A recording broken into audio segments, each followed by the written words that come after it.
नमस्कार, मी सामाजिक कार्यकर्ता तात्याराव भुजंग चिंचोल लिंबाजी। तर मित्रांनो, आम्ही प्रत्येक गाव या ठिकाणी फिरत असतो आणि आज योग सारोळ्या गावी आला असता।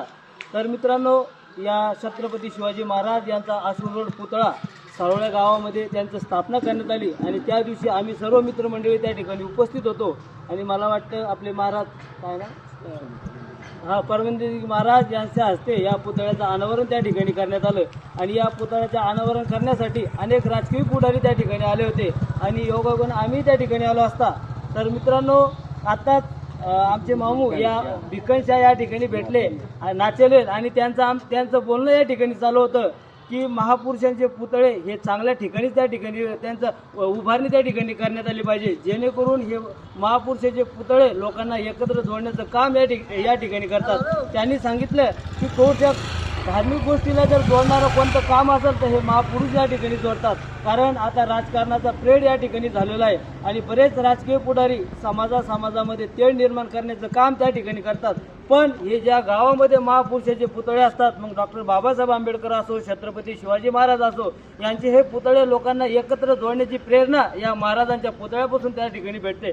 तर कुठेतरी प्रत्येक खेडोपाडी प्रत्येक गावाला छत्रपती शिवाजी महाराज असो, डॉक्टर बाबासाहेब आंबेडकर असो व APJ अब्दुल कलाम असो, अशा महापुरुषांचे पुतळे प्रत्येक गावाला झाले पाहिजे। कारण आपण छत्रपती शिवाजी महाराज यांच्या काळात बघितलेलं आहे की सर्व 18 पगड समाज हा एकत्र गुण्या गोविंदाने नांदत होता, पण काही राजकीय पुढारी द्वेष निर्माण करून समाजामध्ये तेढ निर्माण करण्याचा प्रयत्न करतात। पण आता जनता इतकी हुशार झालेली आहे, कारण या कोणत्याही राजकीय पुढाऱ्यांच्या बळी त्या ठिकाणी पडत नाही आणि एक गुण्या गोविंदाने राहण्याचा प्रयत्न या ठिकाणी करतात। आज या छत्रपती शिवाजी महाराज पुतळ्याजवळ आला असता तर बरेच हिंदू मुस्लिम सर्व गप्पा मारताना एका ठिकाणी चहा पिताना या ठिकाणी दिसले। तर कुठेतरी सारोळ गाव एक आदर्श आणि एक चांगलं गाव या ठिकाणी दिसून आलेलं आहे। तर मामू, आम्हाला या गावात येऊन आनंद झाला, धमाले साहेब आम्हाला येऊन या ठिकाणी आनंद झाला। कोणती ओळख तर आज या ठिकाणी आलो असता तर धमाले साहेबांनी कोणताही विचार न करता आमच्या सोबत त्या ठिकाणी ते कनेक्ट झाले आणि आमचे विचारपूस त्या ठिकाणी केली।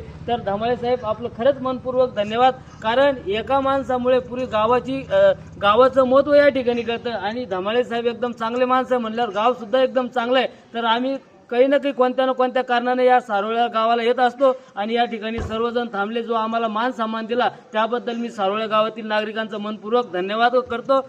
जय हिंद, जय शिवाजी महाराज की जय।